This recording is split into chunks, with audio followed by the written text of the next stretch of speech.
Northwestern Wildcats went 4-8 last year under head coach David Braun. Not a great year for them. Their QB position was kind of a mess. Y'all's boy started some for them. Oh, yeah. Mike Wright. Yep, Mike Wright, Michael. the legend himself, who is now, I actually forget where he's at. Frick, where did he go?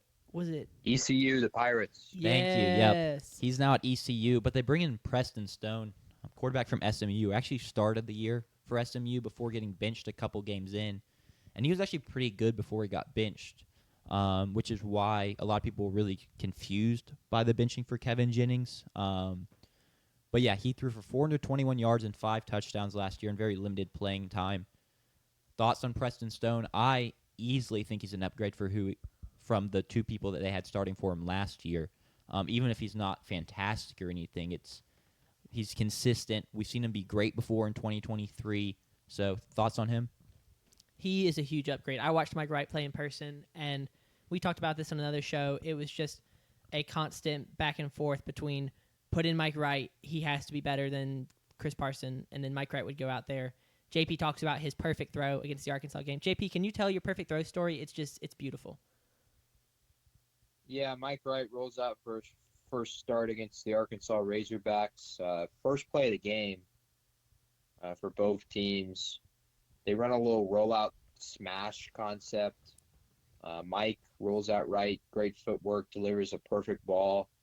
Sideline catch, toe tap to an Arkansas Razorback on the first play of the game. Not a good look. The rest of the game was not any more fun. Thank you, JP. What's the over-under? No, I'm kidding. It's Preston Stone will be an upgrade over Mike Wright, in my opinion. And, I mean, Sven's on it, too. It was bad QB play last year, so just about anything will be an upgrade from that. Yeah, overall, though, I'm still not entirely sure how much that's going to matter for this team. It's not the most talented group. They do bring in Griffin Wild from South Dakota State. He comes back and pairs up with his old OC and Zach Lujan. He had 1,154 receiving yards and 12 touchdowns at the FCS level last year. So he's going to look to be maybe a top weapon for Preston Stone if he can make the jump. As always in Northwestern fashion, think about like Rashawn Slater. They have a good offensive tackle in Caleb Tiernan. He had an 88.9 pass blocking grade last season, according to PFF. He's projected top 3 round pick. Aiden Hubbard is a pretty good edge rusher. He had 6 sacks off the edge. But aside from a couple pieces here and there, it's not really the best overall unit. They only scored 16.6 points per game last year, which was 129th in the FBS. So are we looking at another rebuilding year for Northwestern? What are the thoughts here?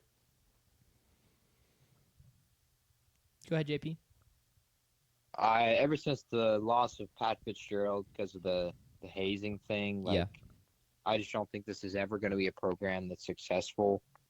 Pat was probably going to be fired anyway. In his last 4 seasons, he was 1-8 in the Big Ten 3 of those 4 years. Sure. But I just don't think this is ever going to be a program that can build. Now they're putting a ton of money into it, especially with the building of a new stadium.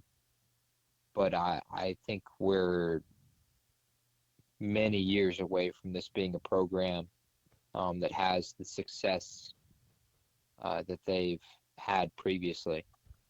Yeah, it kind of feels like it's putting it lightly, calling it a rebuilding year.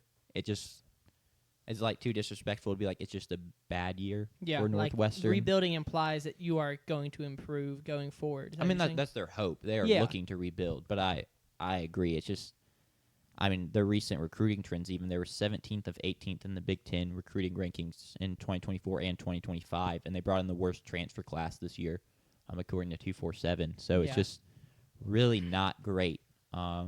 I do think Preston Stone will be better than who they had last year. I just don't think it's going to matter. And so we can move on to the win total. Yeah, win total 3.5. Sven's got them going over. He said 4-8 max. So they were tied with Purdue. So JP was right. Yeah, you were right, JP. Our apologies. Purdue just stands out as the worst in the Big Ten in our brain. But Northwestern, they do play, I will say, which is fire. That is so. At Northwestern, Big Ten scheduling Week blessing 8. us.